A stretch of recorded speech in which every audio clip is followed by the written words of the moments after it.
안녕하세요. 저는 성남에서 작은 디저트 카페를 운영하는 35살 여자입니다. 내년 봄 결혼을 앞두고 있어서 그런지 마음이 요즘 참 싱숭생숭한데요. 결혼 앞둔 사람은 누구나 그렇겠지만 불안과 기대가 섞인 묘한 그런 기분을 요즘 들어 부쩍 많이 느끼고 있어요. 미리 말씀드리자면 사실 저는 초혼이 아닙니다. 처음 결혼했던 사람과는 결혼해서 2년도 못 살고 헤어졌어요. 헤어진 이유는 전 남편에게 있었고요. 헤어지고 나면 전 남편 놈을 다시는 볼 일 없을 줄 알고 애써 생각 안 하고 살았는데 최근에 하도 황당한 일을 당한 게 있어서 이렇게 제 사연도 한번 보내봅니다. 결혼할 때는 수많은 영상 매체 속 외도나 이혼 이야기는 남의 얘기인 줄만 알았습니다. 제가 그 인간하고 끝내고 나서 가장 힘들었던 건 인간에게 배신당한 것에 대한 분노와 더불어 내가 당한 만큼 갚아주지 못했다는 분함이었습니다. 이놈의 법이 뭔지 우리나라 법은 약자의 편이 아니더라고요. 저를 속인 두 연놈에게 뺨따기 한 번 못 때린 것도 열받고 주변에 알리면 명예훼손이라기에 얼굴 못 들고 다니게 하지 못한 것도 열받더군요. 나는 가정이라는 울타리가 깨졌는데 바람 피운 두 연놈만 행복해도 되는 건지 너무너무 억울하고 슬픈 마음에 이혼하고 나서도 한동안 힘들기도 했고요. 최근에 온라인에서 핫했던 여러 가지 상간녀 복수 얘기들을 보면서 내 얘기도 한번 알려볼까 고민했지만 그때마다 든 생각은 그런다고 지금 달라지는 게 있을까 하는 것이었습니다.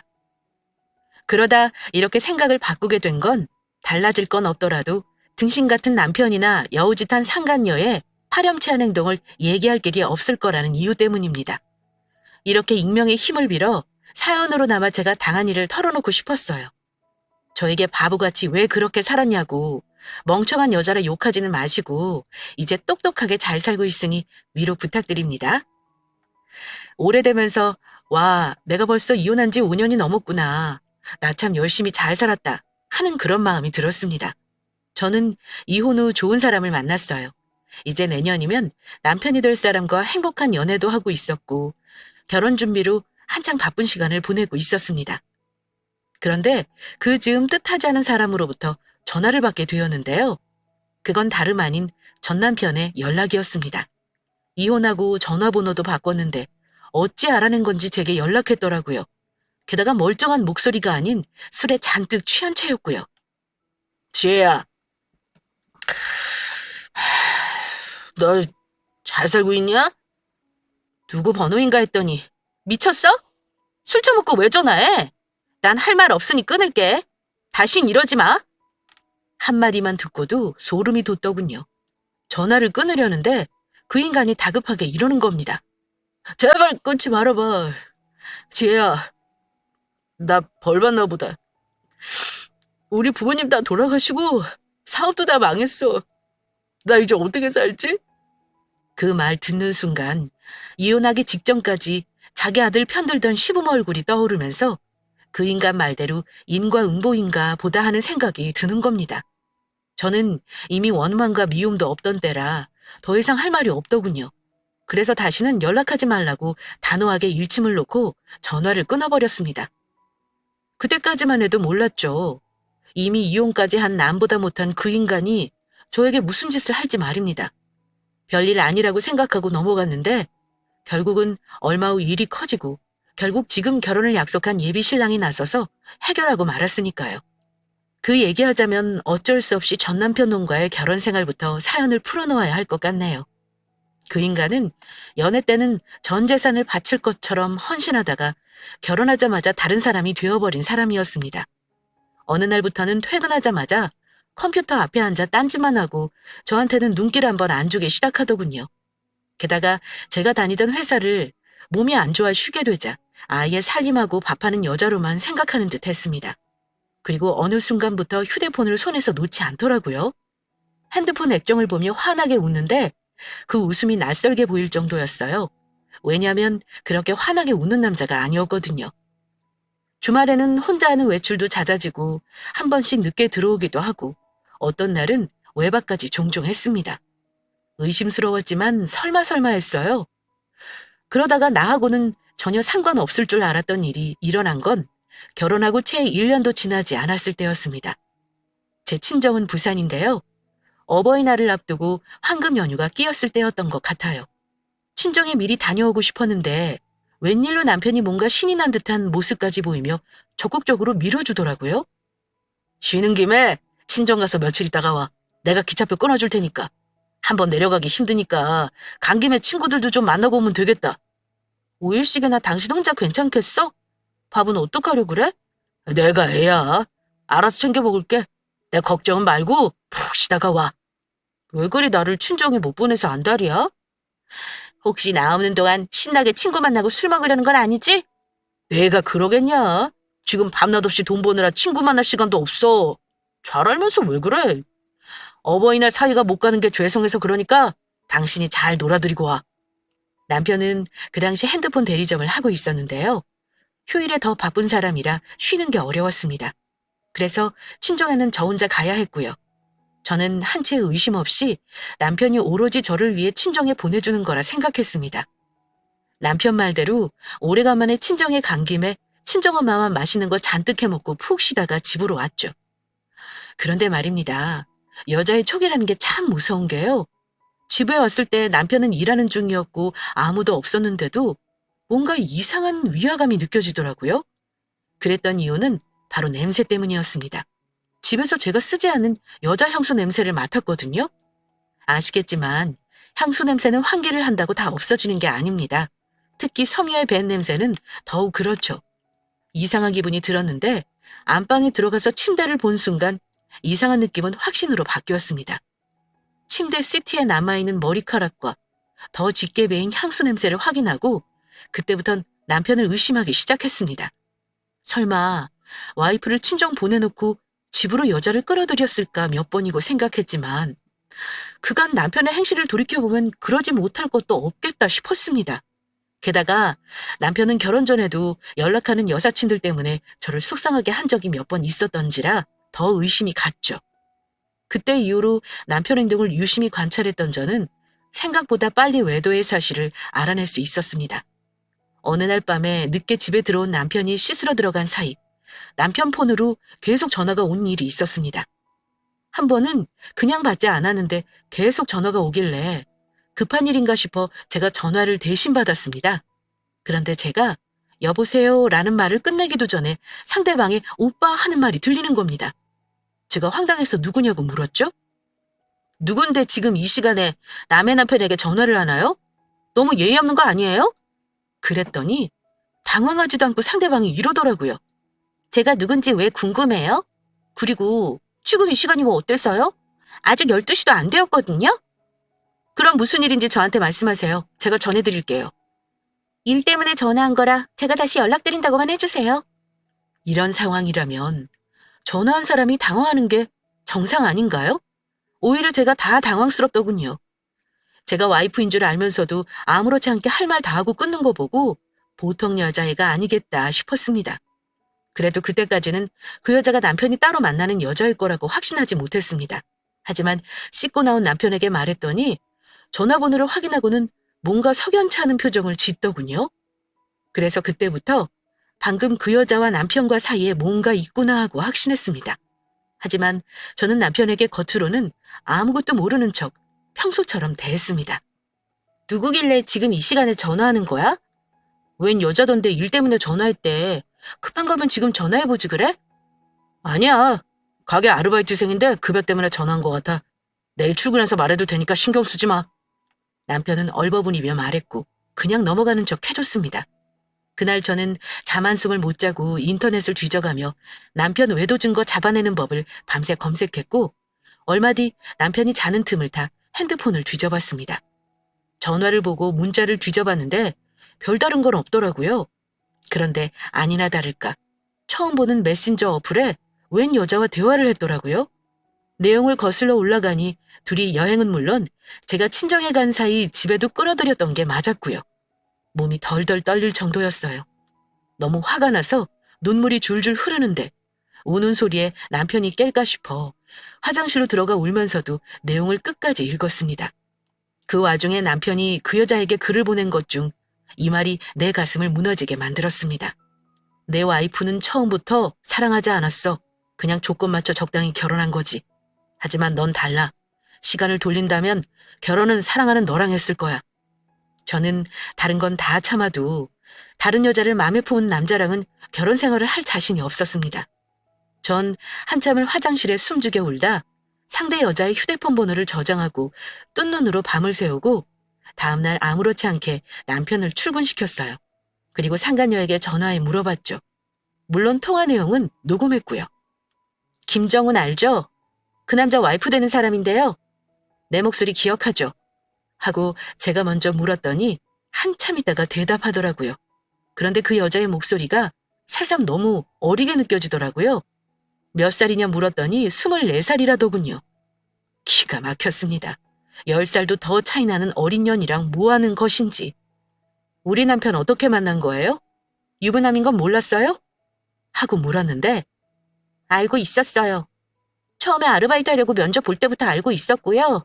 같이 일하는데 너무 다정하고 잘해줘서 마음을 안 주려고 했는데 이렇게 돼버렸네요. 이렇게 당당히 대답하길래 하도 기가 막혀서 그랬습니다. 유부남인 거 알고 나서도 만났다는 거네요? 어떻게 그럴 수가 있어요? 옛날 같으면 간통죄로 고소당할 수 있다는 거 몰라요? 마음 다 잡아도 쉽지 않았어요. 사장님은 그쪽 사랑하지 않는데요. 저만 사랑한다 했다고요. 그냥 그쪽이 이혼해주면 모든 게 해결되는 거 아닌가요? 이혼해 주세요. 이렇게 된 건 저도 사과드릴게요. 하며 울먹거리더라고요. 주객이 전도된 상황이랄까요? 분노를 쏟아내며 울고 싶은 건 난데 말이죠. 일단 남편 오면 얘기하겠다 하고 끊었어요. 그날 집에 들어온 남편은 얼굴이 굳어 있었습니다. 그 얼굴을 보아하니 그 여자랑 나랑 전화했던 걸 알았을 거라 생각했습니다. 그런데 그 인간이 다짜고짜 하는 말이 뭔 줄 아세요? 저보다 선수 쳐서 이혼하자 그러더군요. 당신이 원하는 대로 해줄게. 우리 그냥 이혼하자. 뭐? 잘못은 네가 해놓고 감히 이혼하자는 말을 먼저 꺼내는 거야? 내가 너한테 날개 달아줄 일 있냐? 순순히 이혼해주게? 이렇게 사는 게 무슨 의미가 있어? 당신 내가 다른 여자 만나는 거 다 알면서 참고 산다고? 말도 안 되는 소리 하지 마라. 위자료 내놔. 그럼 당신 말대로 이혼해줄게. 나 사업자금 하느라 돈 없는 거 뻔히 알면서 그런 말을 하냐? 내 통장 지금 닦아서 보여줄까? 시골에 있는 땅이라도 줘? 그거라도 주면 이혼해줄래? 남편은 제게 위자료 줄 돈이 없다며 20년 전 자기 부모님에게 증여받은 땅이라도 받으려면 받으라고 했습니다. 맹지나 다름없고 20년간 가격이 3천만 원도 안 되는 가격 그대로인 지방의 땅을 말입니다. 살 사람도 없어 팔지도 못하는 땅을 준다니. 그냥 그거나 먹고 떨어지라는 소리였죠. 어이가 없었지만 생각해보니 솔직히 남편 말이 맞죠. 저는 바람 피운 남자랑 살 자신 없었습니다. 그런데 억울하고 너무 분했어요. 아쉬울 것 하나 없다는 듯 이혼하자고 하는 모습에 그냥 순순히 끝내주고 싶지 않았습니다. 그래서 변호사 찾아가 이혼 소송이며 상간녀 소송이며 알아보는데 그때 한번 더 절망감을 느낀 것이 우리나라는 외도한 배우자에게 법이 관대하더라고요. 그리고 제 발목을 잡았던 것이 돈 문제였습니다. 이혼 소송에 대해 알아보니 복수에는 돈이 많이 들어가게 되더라고요. 변호사 말로는 소송에도 원하는 금액을 정확히 받지 못할 수 있다고 했습니다. 변호사비는 많이 써야 했고요. 물론 승소하면 소송 비용을 받아낼 수 있다지만 시간과 비용이 너무 부담스러웠습니다. 그때 저는 직장도 다니지 않은 상태였고 결혼하면서 모아놓은 돈을 다 써버려 수중에 겨우 비상금 1,000만 원 남짓 갖고 있던 재산 전부였습니다. 저는 복수라는 게 피해자인 저까지 미쳐버리게 할 수 있다는 것을 느꼈습니다. 남편 놈 바람 피운 거 알고 나서부터 제대로 잔 날이 없을 정도로 스트레스를 받았던 저는 문득 이런 생각이 들었습니다. 이렇게 분노하고 악을 써봤자 내 삶을 갉아먹을 뿐이라는 생각이요. 그 둘에게 복수하고 이혼한다고 해서 내 삶이 얼마나 더 나아지겠나 하는 생각도 들었고요. 차라리 그럴 시간에 나에게 투자하고 내 삶을 업그레이드 시킬 방법을 찾는 게 낫겠다 싶었습니다. 이러한 생각들 끝에 저는 그냥 분노를 놔줬습니다. 정말 저 자신을 위한다면 제가 보란듯이 행복해져야겠다 생각했습니다. 진정한 복수는 내가 전 남편이 없어도 잘 사는 모습을 보여주는 거라는 결심을 했죠. 모든 사랑에는 유효기간이 있는 법이잖아요. 남편 놈이 지금은 사랑한다는 상간녀와도 시간이 지나 나와 별반 다를 바 없다는 걸 깨닫고 함께한 시간을 조금이라도 그리워하면 그게 정말 큰 복수라는 생각이 들더군요. 그래서 저는 이혼 소송은 포기하고 상간녀 소송만 하기로 했습니다. 비상금의 절반이 날아갔지만 그거라도 안 하면 제 속이 다 타버릴 것 같아서요. 남편이 모아놓은 돈이 많이 없다는 것도 알고 있었기 때문에 저는 남편이 말을 꺼냈던 시골 땅을 받기로 했습니다. 저는 그렇게 남편과 2년도 채우지 못한 결혼 생활을 끝냈습니다. 합의 이혼했고 아이가 없어서 이혼은 굉장히 빨랐어요. 불행 중 다행이라면 제가 결혼할 때 보탠 돈과 집에 들어간 보증금 깔끔히 정리했고 위자료 대신 남편 시골 땅 등기 이전하는 걸로 마무리 지었다는 거네요. 상간녀 소송은 1년 5개월 만에 끝났는데 제가 승소하자마자 위자료 1,000만 원 상간녀로부터 칼같이 입금받았네요. 누가 보면 여자가 더 손해본 이혼이라 할 수도 있겠지만요. 그 당시 저에겐 최선이었습니다. 이혼하고 나서 한동안은 멍하게 지냈던 것 같아요. 친정집인 부산으로 다시 내려가 부모님과 한동안 같이 살았습니다. 제 부모님은 딱히 별 말씀 없으셨고요. 괜찮냐고만 물어보셨는데 어느 날 친정엄마가 밤에 누워있는 제 옆에서 말없이 흐느끼시는 거 보고 제가 참 부모님 가슴에 대못을 박았구나 싶었습니다. 그 후 1년은 참 힘들었던 것 같아요.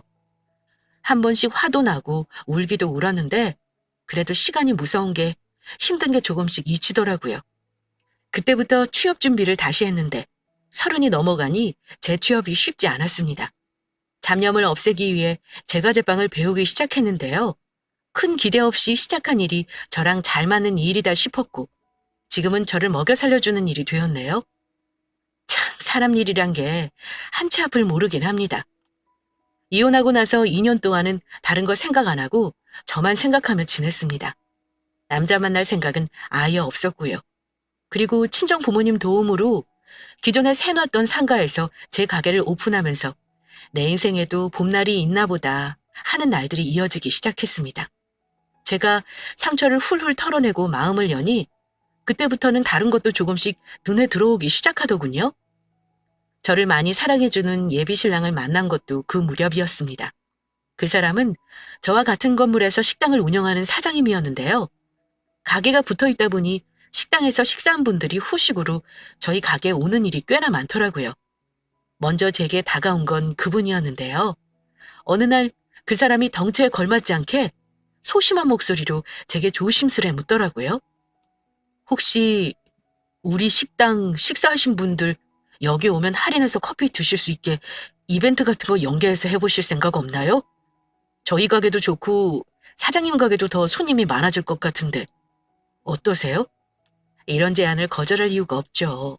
저는 그 사람이 제게 관심을 두고 있다는 건 전혀 모르고 그 제안을 받아들였는데요. 어느 날 제게 묻더라고요. 저 실례가 안 된다면 한 가지 묻고 싶은데요. 혹시 결혼하셨나요? 아니면 만나는 사람 있으세요? 쑥스러운 듯 묻는데 그때 이 사람이 나한테 관심이 있구나 하고 눈치챘습니다. 남자 만나는 게 못할 일은 아니지만 그래도 제가 한번 갔다 온 사람이잖아요. 솔직히 말하지 않고 누군가를 만나고 싶지는 않더라고요. 그래서 만나는 사람 있냐는 말에 솔직히 대답했습니다. 아니요, 지금 만나는 사람은 없어요. 그런데 결혼은 해봤네요. 한번 갔다 온 여자예요, 저. 지금은 혼자지만요. 머쓱하게 웃는 제게 그분은 조금 놀란 표정을 보이더라고요. 네? 그럼 일단 지금은 싱글이 확실하다는 거네요? 그러길래 제가 조용히 대답했습니다. 네, 지금은 그렇죠. 알겠습니다. 그거면 됐네요. 그 사람은 그 말만 하고는 웃으면서 돌아서더라고요. 그런데 그 이후 그 사람은 적극적으로 제게 관심을 표현하기 시작했습니다. 매일 가게로 점심시간마다 음식을 해 날랐고요. 밤늦게 마감할 때는 꼭 제가 문 닫는 거 확인하고 문 단속도 도와줬고요. 누가 봐도 그린라이트가 켜진 게 확실한데 제가 어영부영하는 태도를 보이면 안 되겠다는 생각이 들었습니다. 그런데 분명한 건요. 저도 제게 관심 보이는 그 사람이 싫지 않았습니다. 그분은 전 남편과 달리 훤칠한 키에 단단해 보이는 덩치가 일단 매력적인 사람이었습니다. 거기에다 알면 알수록 친데레인 남자였죠. 원래 부산 남자들 무뚝뚝하고 표현 안 한다 하잖아요. 그런데 그 사람은 저한테 자기 마음을 숨김없이 다 표현하는 사람이라 좋았습니다. 조심스레 만남을 시작했지만 제가 결혼에 부정적이라는 걸 어느 정도 눈치채고 있어서 저를 채근하지 않고 기다려줬습니다. 그렇게 2년이 넘게 연애를 했는데요. 저는 연애 경험이 별로 없는 사람인데도 불구하고 성숙한 어른의 연애라는 게 이런 거구나 하고 알 만큼 서로 존중하고 배려하는 만남을 가졌습니다. 저는 힘든 기억은 거의 잊고 제 삶에 만족하기 시작했어요. 그리고 이혼하고 나서 어느덧 5년이라는 시간이 훌쩍 지나가 버린 어느 날이었습니다. 행복했던 저의 일상을 깨트린 사건이 일어났는데요. 다름 아닌 전 남편의 연락이었습니다. 처음 낯선 번호로 연락을 받고 나서는 그 인간에게 다시는 연락하지 말라고 하고 끊어버렸습니다. 술 처먹고 주정 부리나 생각했는데 그 뒤에도 끈질기게 연락을 하는 겁니다. 아무래도 안 되겠다 싶어 전화를 받긴 했는데 이러더라고요. 지혜야, 난데 혹시 시간 괜찮으면 얼굴 한번 볼 수 있어? 내가 당신하고 얼굴 볼 일이 뭐가 있어? 한 번만 더 전화하면 그때는 나도 가만 안 있을 줄 알아? 이제 와서 무슨 할 말이 있다는 건지 어처구니 없을 뿐이었습니다. 그 후 전화번호를 차단해버리고 신경을 꺼버렸고요. 며칠 후 오전에 가게에 나가보려고 친정집을 나서는데 기절할 뻔한 일이 생겼습니다. 글쎄 겁도 없이 전 남편이라는 인간이 친정집 앞에서 저를 기다리고 있었던 겁니다. 깜짝 놀란 저는 무슨 짓이냐고 화를 냈고 계속 이러면 신고해버리겠다고 으름장을 놓았습니다. 그 인간이 그러더군요. 네가 연락을 계속 안 받으니까 어쩔 수 없이 찾아온 거야. 정말 미안하다. 딱 10분만 시간 내줘. 정말 조용히 할 말만 하고 갈게. 그럼 얼른 할 말만 하고 돌아가. 일단 여기 말고 다른 데로 자리를 좀 옮기자. 대체 무슨 말을 하고 싶은 건지 드러나 보기나 하자 싶어 근처 카페로 갔습니다. 5년 만에 본 그 인간의 행색을 찬찬히 살펴보니 뭐 그 인간도 좀 변했더라고요. 원래 마르긴 했는데 더 말라 보이는 게 나랑 살 때는 저 정도는 아니었지 싶었고요. 그런데 둘이 마주보고 있는 그 광경이 스스로 생각해도 너무 어이가 없더라고요. 내가 왜 여기 전 남편 놈이랑 앉아있나 싶어 그냥 일어날까 하는데 그 인간이 대뜸 이러는 겁니다. 그땐 눈에 뭐가 씌었는지 몰랐는데 이제야 알 것 같아. 무슨 대단한 깨달음을 얻은 듯 비장한 표정으로 말하길래 저도 물어봤습니다. 대체 뭘 알겠다는 거야? 당신과의 결혼 생활이 얼마나 행복했던 건지 헤어지고 나니까 알겠더라. 거기까지 듣고 있자니 이 인간이 무슨 말을 하려는지 슬슬 예상이 되더라고요. 이제 와서 이혼이 후회되니 어쩌니 그런 말을 할 것이 뻔히 보였던 저는 이 악연을 확연히 끝내려면 지금 남자친구의 힘을 빌려야겠다고 결심했습니다. 그래서 바로 예비신랑에게 데리러 와달라고 문자를 보냈습니다. 지혜야, 나 이혼하고 나서 부모님 차례로 돌아가시고 가족들은 다 나한테 등 돌려버리더라. 친구들도 하나같이 나 피하더라고. 지금 와서 그런 말이 무슨 소용이야? 다 당신이 자초한 거잖아. 바람 피운 그년이랑 보란듯이 잘 살지 그랬어? 걔랑은 1년 살고 헤어졌어. 처음에는 잘 맞는 줄 알았는데 나이 차이가 워낙 많잖냐. 걔가 나랑 결혼한 것도 알고 보니 나 돈 많은 줄 알고 접근한 거더라. 진짜 나쁜 년이야. 나도 걔한테 사기당한 거라니까. 듣자 하니 그 동네 불륜 커플이라고 소문이 나는 바람에 남편 사업까지 접게 되었다고 하더군요. 그러고 나서 돈이 쪼들렸나 본데 그 어린 년이 생각 없이 돈을 써대는 바람에 빚까지 생겼다고 하더라고요. 그나마 가지고 있던 전세 보증금도 그년과 헤어지면서 절반 넘게 내줬다는데 참, 그 얘기를 듣고 있으니 기가 차더라고요. 그래서 물었어요. 그런 얘기를 왜 나한테 하소연하는 거야? 우리는 이제 남남이고 나는 당신한테 이런 말을 듣고 있어야 할 이유가 없어. 그래서 말인데 지혜야, 우리 다시 합치자. 어? 내가 진짜 잘할 테니까 나 용서해줘. 우린 다시 시작하면 더 잘할 수 있을 거야. 나 정말 너 없이는 못 살 것 같아. 미쳤냐? 나를 얼마나 우습게 알면 그런 말을 할 수가 있어? 그 인간은 결국 제가 듣고 싶지 않던 말을 하더군요. 저는 너무 화가 나 그 자리에서 나가려 했습니다. 그런데 그 순간 전 남편 뒤로 검은 그림자가 드리워졌습니다. 지금 이게 무슨 상황이지? 뭐라고? 누가 누구랑 다시 시작하고 싶다고? 그 그림자의 정체는 바로 제 문자를 받고 불이 나게 달려온 저의 현 남자친구이자 예비 신랑이었습니다. 어리둥절한 얼굴로 뒤를 올려다보던 전 남편 놈이 이러더군요. 누군데 남의 일에 참견이야? 대금 볼 일이나 보고 가시지 그래? 그 말을 들은 예비 남편이 그 인간의 멱살을 잡고는 카페 밖으로 거의 들다시피 하며 끌고 나갔습니다. 덩치 차이 때문에 전 남편 놈은 질질 끌려나가더군요. 예비 신랑은 사실 유도 전공한 체대 출신이었거든요. 덩치 차이도 그렇지만 어지간한 남자 아니고서는 그 힘을 이길 수가 없었을 겁니다. 야, 당신 뭐야? 누군데 이런 행패를 부려? 당장 안 나? 경찰 부르기 전에 당장 나! 나와달라고? 알았어. 지금 놔줄 테니 눈 감아라. 예비 신랑은 소리 지르며 버둥거리는 그 인간을 카페 문 밖에서 인도 쪽으로 번쩍 들어 던져버렸습니다. 거의 허리가 반으로 접히는데 저러다 병신 되겠다 싶었습니다. 전 남편은 우당탕 소리와 함께 힘도 못 쓰고 바닥으로 고꾸라졌고 울상을 지으며 신음소리를 내더군요. 아이고, 당신 뭔데 엄한 사람한테 폭력을 써? 내가 이대로 넘어갈 줄 알아? 상해죄로 고소해버릴 거야. 그래, 고소해봐 어디. 나도 당신을 내가 결혼할 여자 스토킹한다고 신고해버릴 테니까. 뭐? 결혼? 지혜야, 너 남자 만나냐? 내가 남자를 만나든 말든 상관없는 거 아니야? 내가 미쳤다고 너 같은 인간 무서워서 결혼도 포기하고 사니? 전 남편은 허리가 아픈지 자리에서 일어나지도 않은 채 세상 황당하다는 듯한 표정을 짓고 있었습니다. 예비 신랑은 너 다시 찾아와서 지혜씨 괴롭히면 나한테 반 죽을 줄 알아. 알겠어? 오늘은 이 정도지만 다음에는 아주 다리를 부러뜨려 버릴 테니까. 지혜씨, 더 말할 것도 없어요. 얼른 차 타요. 가게에 내려다 줄 테니까. 저는 예비 신랑이 끌고 온 차에 올라탔고 그 인간은 벤치에 올라타는 저를 쳐다보더군요. 남편이 말없이 예비 신랑 차에 타는 저를 바라보는 게 어찌나 통쾌하던지 똥차 같은 남편 때려눕히고 벤츠의 예비 신랑 차를 타는 순간 저는 5년 전 전 남편이 절 배신한 것에 대한 복수를 다 한 것만 같은 기분이 들었습니다. 그때 차에 오르는 제 뒤통수에 대고 전 남편이 소리를 지르더라고요. 내가 이대로 넘어갈 것 같아! 소송을 해서라도 내 거 도로 찾아온다!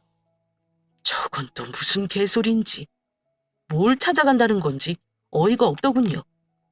지혜씨, 저 인간 전 남편 맞죠? 갑자기 왜 찾아온 거예요? 혹시 그동안 연락 온 적 있었어요? 예비 남편이 묻길래 곰곰이 생각해봤는데 아무래도 저 인간이 갑자기 찾아와 합치자고 하는 게 이상했습니다. 도로 찾아갈 거라는 말의 뜻이 뭘까 하고 생각해보니 문득 5년 전 제게 떠넘기듯 줬던 시가 2천 몇백짜리 땅이 생각나는 겁니다. 그때 아차 싶었습니다.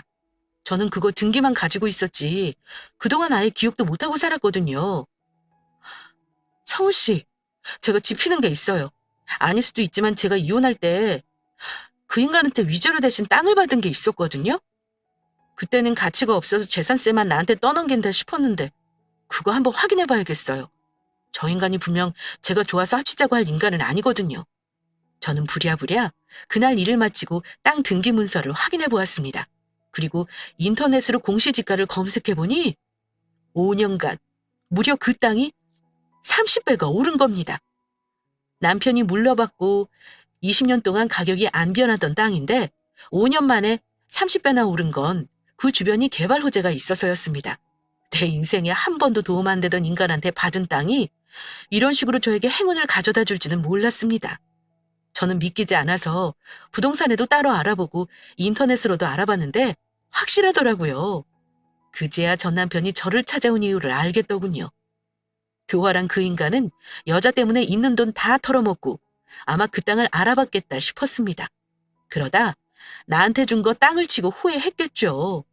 나름 머리 굴리다가 생각한 것이 아마 저한테 굽히고 빌어서 다시 합치고 나면 자기 걸로 만들려고 했던 것 같습니다. 예비 남편은 자초지종을 듣고는 분노했습니다. 그 인간 내 눈에 한 번만 더 나타나면 내가 감옥 가는 한이 있어도 반 죽여놔야겠네요. 지혜씨 위험하니까 당분간 나랑 출퇴근 같이 해요. 저도 그 사람 아니었으면 땅이 이렇게 오른 것도 몰랐겠어요. 이혼할 때 어떻게든 팔려고 했는데 살려는 사람도 없었던 땅이거든요. 그 이후 거짓말처럼 전 남편 놈은 연락이 없었고 찾아오는 일도 없었습니다. 그런데 엉뚱하게도 2달 후 저희 집으로 소장이 하나 날라왔습니다. 어처구니 없게도 원고는 전 남편이었고 증여재산 취소를 청구하는 소송이었습니다. 소장을 받아보고 나서야 내 생각이 맞았구나 확실히 알겠더라고요. 전 남편은 역시나 이혼 직전 제게 증여한 그 땅을 욕심낸 거였습니다. 예비 남편이 허리 반 접어준 걸로 그냥 넘어가려 했는데 이젠 제가 그냥 못 넘어가겠더라고요. 그래서 바로 소장 들고 변호사 사무실 찾아가 상담했습니다. 제 사정을 듣더니 변호사 사무실에서는 황당하다고 하더라고요. 이건 1심이고 뭐고 바로 기각될걸요? 법적으로 고객님이 그 땅 받은 거 아무런 문제 없어요. 전 남편이 착수구만 받으려는 양아치 변호사한테 당했어. 소송 대행해드릴 수는 있지만 저희 쪽에서도 돈 안 되는 사건이네요. 답변서 접수해봤자 이건 조정도 안 나옵니다. 남편분 건 그냥 기각이에요, 기각. 종종 빚이 많으면 배우자한테 재산 증여하고 위장이 이혼하는 경우가 있긴 하거든요. 그런데 고객님은 그런 경우에 해당하는 것도 아니고요. 걱정 안 하셔도 됩니다. 제가 증여받은 재산은 이미 위자료 명목으로 받은 땅이고 법적으로 증여 과정에서 아무런 문제가 없었습니다. 저는 남편의 소장에 최대한 자세한 답변서를 제출했습니다. 결과는 변호사 말이 맞더라고요. 전 남편이 야심차게 제기한 소송은 1심에서 이유 없음으로 기각되고 말았습니다. 결과를 확인하는데 웃음만 나오더라고요. 아마 전 남편은 울고 있었겠죠. 불쌍한 척했는데 실패했으니 법의 이름이라도 빌어 빼앗고 싶었을 텐데 그마저 뜻대로 안 돼서 얼마나 열이 받겠어요? 안 봐도 뻔했습니다. 그래도 제가 결혼할 사람에게 당한 게 있어 함부로 찾아오지 않을 거라 생각했습니다. 제 예상대로 그 인간은 다시 찾아오지는 않았는데요. 소송 이후 저한테 전화를 한번 하기는 했습니다. 처음 보는 번호라 무신고 받았는데 그 인간이더라고요. 거의 다 죽어가는 듯한 목소리로 한다는 말이 이랬습니다. 지혜야, 나 정말 살기 힘들어서 그래. 다는 안 줘도 되니까 그 땅 팔면 나 현금으로 1억 정도만 떼줄 수 없어? 지금 그게 몇백억 올랐는지 알지? 그래도 너 내 덕에 그 땅 차지한 거잖아. 예정을 봐서라도 나한테 그 정도는 해줄 수 있는 거다 너. 1억 같은 소리 하네. 나한테 준 땅 도로 빼앗겠다고 소송까지 한 인간이 할 말은 아닌 것 같은데? 당신 그 땅 가져가려고 소송까지 할 줄은 몰랐다. 진짜 설마 했어. 그거 당신이 나한테 죄책감 덜 자고 죄값 대신 준 땅인 거 혹시 잊었어? 계속 이러면 나도 당한 만큼 똑같이 해줄 거야. 당신 내 애인 저번에 봤지? 이번엔 당신 다리 부러뜨리겠다고 벼르고 있어. 전화로 이러지 말고 아예 와서 말하지 그래? 지혜야 제발. 나 한 번만 봐주라. 나도 사기꾼년 만나서 인생 망했잖아. 나 그걸로 죄값 치른 거야. 내 인생은 이혼한 다음에 모든 게 엉망이 됐어. 나는 이런 걸 바란 게 아니었어. 지혜야, 나 너무 후회해. 다시 합치자고도 안 할 테니 제발 부탁인데 그 땅 팔아서 나 좀 도와주라. 도와달라고 눈물로 호소하는데 인간이 어디까지 찌질할 수 있는지 정말 찌질함의 막판을 그날 봤네요. 인과 응보라고 하죠. 언제는 나를 사랑하지 않는다며 자기가 사랑하는 어린 여자와 살겠다고 나에게 비습고 준 인간이 결국은 잘 살지도 또 행복하지도 못하고 전 마누라한테 하소연하며 울고 있는 꼴이라니. 저는 이제 확실히 끝내야겠다 싶어 매몰차게 말했습니다. 당신은 나를 이혼녀로 만들었고 몇 년이라는 시간을 낭비하게 만들었잖아? 그런 사람 앞에서 지금 어린애처럼 징징대는 게 말이 된다 생각해? 당신이 다 자초한 일이니까 이 악물고 버텨라. 다시 한번 말하지만 당신에게는 10원 한 장 줄 생각 없어. 나한테 다시는 연락하지 마. 앞으로 당신 얼굴 볼 일 없길 바래. 내 말이 끝나자마자 마침 옆에 있던 예비 남편이 전화기를 빼앗아서 소리를 질렀습니다. 야, 이 미친 새끼야! 너 내 여자한테 다시는 연락하지 말랬지? 진짜 내 손에 죽고 싶냐? 아니지. 아예 지금 결판 내자. 내가 너 있는 대로 갈게. 주소 찍어라. 지금 당장 가게. 몇 분 동안 실랑이가 이어지고 통화를 마친 예비 남편이 그러더군요. 이제 그놈 연락 못할 거예요. 내가 살다 저렇게 찌질하고 못난 인간은 또 처음이네. 혹시 또 연락 오면 그때는 진짜 경찰의 힘을 빌려야지 별 수 없네요. 미안해요. 저 때문에 별꼴 다 보고 정말 제가 창피하네요. 그런 말 말아요. 이런 거 제가 아니면 누가 해결해 주겠어요? 이제 그런 인간은 잊어버리고 우리 행복하게 살 앞날만 걱정하자고요. 자기 일처럼 씩씩대며 저의 일을 해결해주는 그 사람이 참 멋있어 보였습니다. 그리고 고마웠어요. 솔직히 좋아하는 여자 전 남편이 찾아와 저런 행패 부리고 못 볼 걸 다 봤는데 불쾌하지 않을 남자가 어디 있겠어요? 하지만 그 사람은 자기 질투나 불쾌함보다 저를 먼저 생각해주는 사람이었습니다. 이런 사람이라면 제 인생을 다시 한번 맡겨봐도 괜찮겠다 싶었습니다. 그래서 결국은 이렇게 좋은 사람과 결혼을 앞두게 되었고요. 솔직히 말하면요. 언젠가 한 번쯤은 후회로 물든 전 남편 놈의 얼굴을 보고 싶긴 했습니다. 이런 일로 보게 될 줄은 정말 몰랐지만 이혼하고 나서 난 힘든데 전 남편과 상간녀의 행복한 모습 따윈 정말 보고 싶지 않았거든요. 그런데 막상 그 모습을 보니 통쾌하면서도 씁쓸하더군요. 조강지쳐 버리면 벌 받는다는 옛말이 정말 맞기는 한가 봅니다. 아무튼 다시는 얼굴을 볼 일도 소식을 들을 일도 없었으면 좋겠다 싶었습니다. 그리고 저는 내년 봄 결혼 준비 열심히 하고 있어요. 전 남편에게 받은 땅은 팔아버렸습니다. 부모님 일부 드리고 아직은 현금으로 두둑하게 갖고 있어요. 저보다 5살이 많은 예비 남편은 이미 집도 있고 차도 있고 능력 있는 사람이라 처음 결혼할 때처럼 제가 신경 써서 준비할 것도 없네요.